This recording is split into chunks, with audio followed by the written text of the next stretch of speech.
This week, I want us to take a step back in history to one of New York City's former fortifications, Fort Totten in Queens, which was opened to the general public in 2005.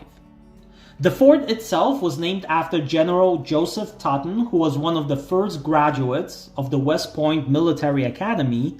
He served in the War of 1812, and in fact, he served in the US Army for almost 60 years, in which time he worked on many projects, including Castle Clinton in Battery Park, Manhattan, which I covered a little bit in a previous video, and Castle Williams on Governor's Island, which we will take a look at later this year.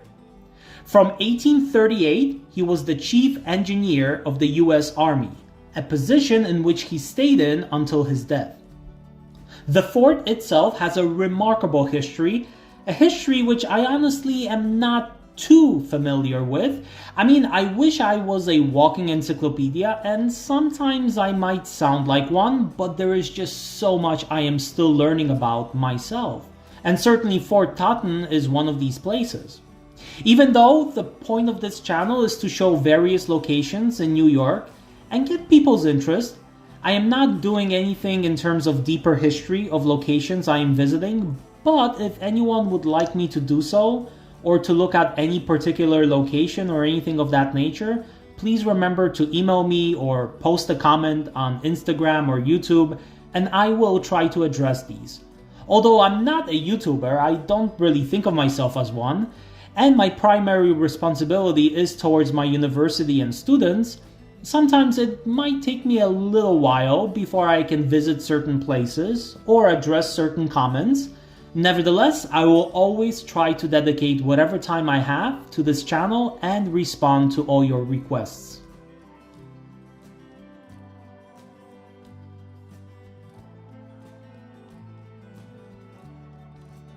So, Fort Totten, the original location was named Thorn's Neck, a name derived from William Thorn, who had a farm here, which he then sold to Charles Willett, and the location was referred to as Willett's Point.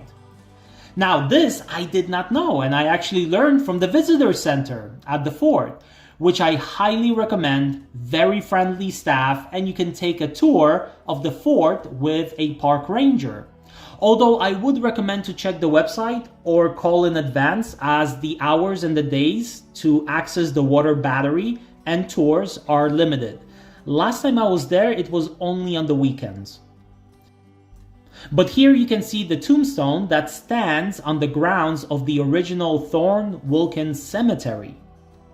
And this building right here, 211, is the Willett's Farm building, which was built in 1829 and is the oldest building in the fort. The property was then purchased by the US government in 1857, and shortly afterwards, work began on the fort, hence essentially in the beginning of the Civil War. As you see here, on the other side was the sister fortress, Fort Schuyler. Today is the Maritime College in Bronx, and together they were to defend the eastern approach to New York City. However, the fort itself never saw any military action, and in fact was never really finished, as in 1864 the work came to a stop and it was deemed obsolete. The major reason was rifled cannons. Essentially, the inside of the barrel would have grooves which would spin the projectile, making it more stable and more powerful, which posed a major risk to the design of the fort. Since the fort has served many different purposes and was the first location of anti-aircraft radar installation on the East Coast in the beginning of World War II. Now, this piece of information is fascinating, and I wish I could give credit to where I read it, but I just cannot remember which book or article I found this information in. It is just something that stuck with me as I was writing my own article about the 1930s. The US Army Reserve and Coast Guard still have a post here, and parts of it are used by different departments, for example, the New York City Police and Fire Departments, as well as the Bayside Historical Society.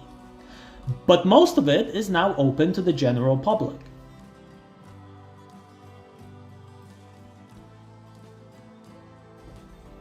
I like to come here on hot summer evenings, and it is just nice to take a stroll inside of the fort or even on the outside by the water, where you have really great views of the Throg's Neck Bridge, which opened in 1961 and whose tolls recently went up again. Ooh, tolls. That is one thing we will need to address shortly on this channel. But you can also take a walk on these rocks right here, which extend pretty far into the water. Many times in the evenings or early mornings, you can see people fishing here. But if you do go on the rocks, just please be careful, as it's easy to slip, lose your balance, and fall, which is quite dangerous.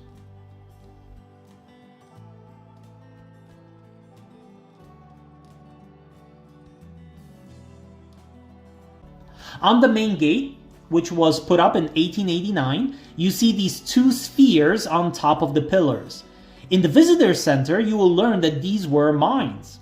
In times of war, these mines would be laid out on the water from Fort Totten and Fort Schuyler on the other side, all which would be connected by wires, and if ships would be over them, an operator would detonate the mines and destroy the ships.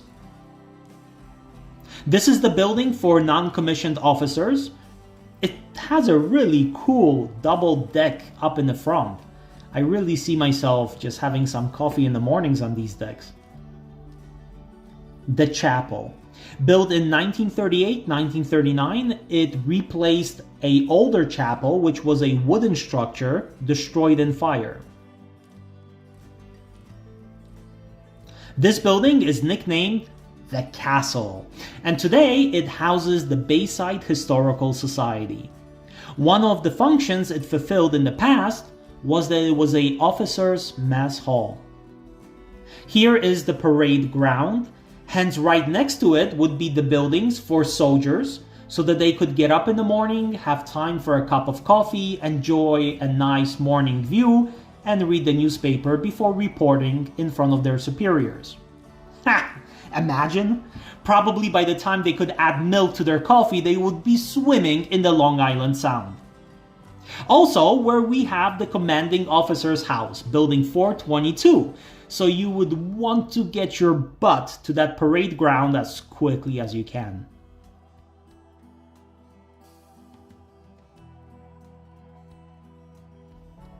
Some buildings, like this one, were renovated and are in use. However, many are still abandoned and only shells of their former self.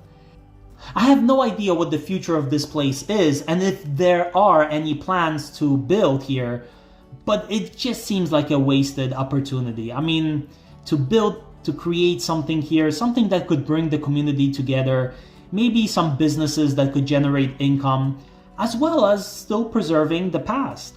The more I film for this YouTube channel, the more I realized how much potential some of these places around here actually have.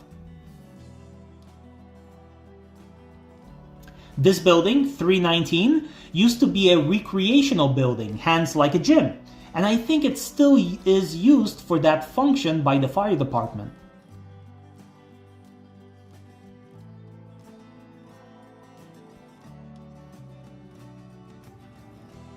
Here is where we have the Post Bakery. And then next to it is the Fire Engine House. I have a feeling that they did not trust the baker with fire. Just kidding. This would actually be very practical. This building right here is the Army Theater Building. And here is the hospital building, now slowly being reclaimed by modern nature. Here on the shore, overlooking the water, it's peaceful, relaxing. It would have been a perfect atmosphere and environment for recovery.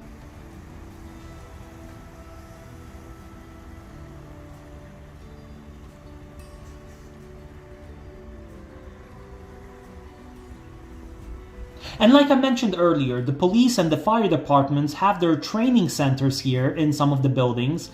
I mean, check out this educational unit here on wheels. Pretty cool.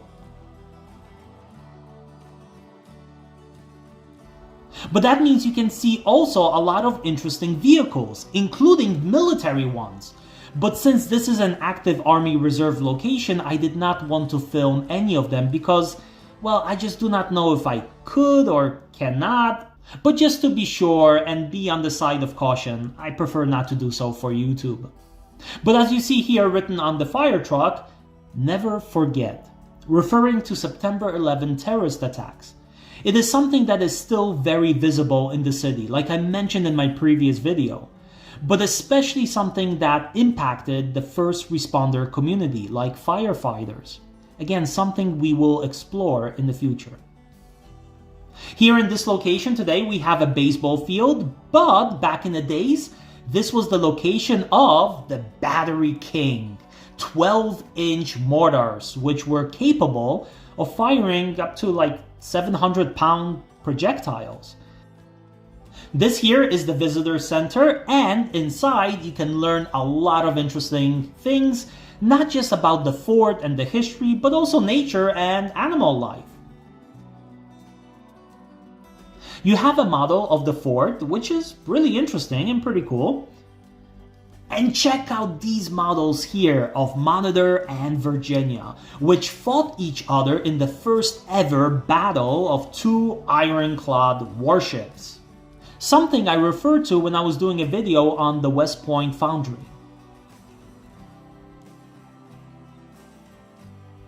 Here is the torpedo magazine.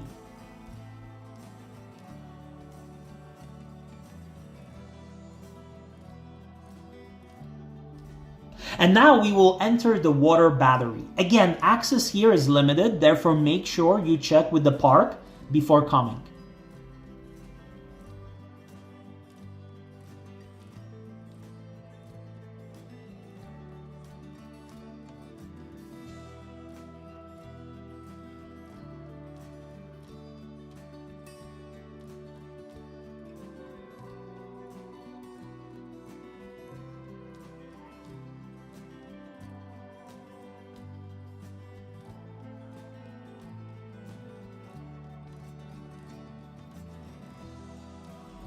Out of the windows, we have a beautiful view of the Throgs Neck Bridge.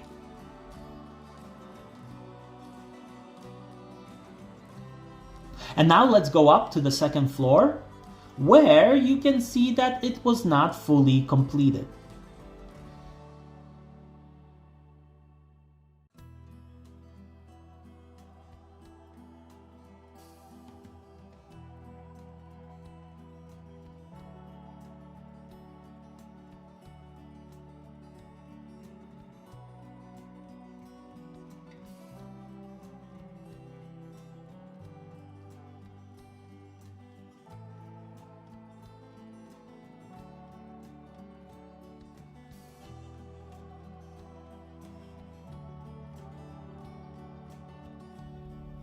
But also in some of the windows, you see these iron covers. These are interesting because they would be connected to the front of the cannons.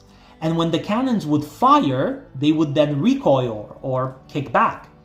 It would pull the covers along with them, closing the openings, and hence protecting the men as they were reloading the cannons.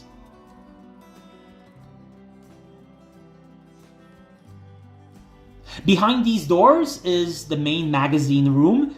3 rooms, heavily protected by reinforced steel and bricks, and all covered by earth.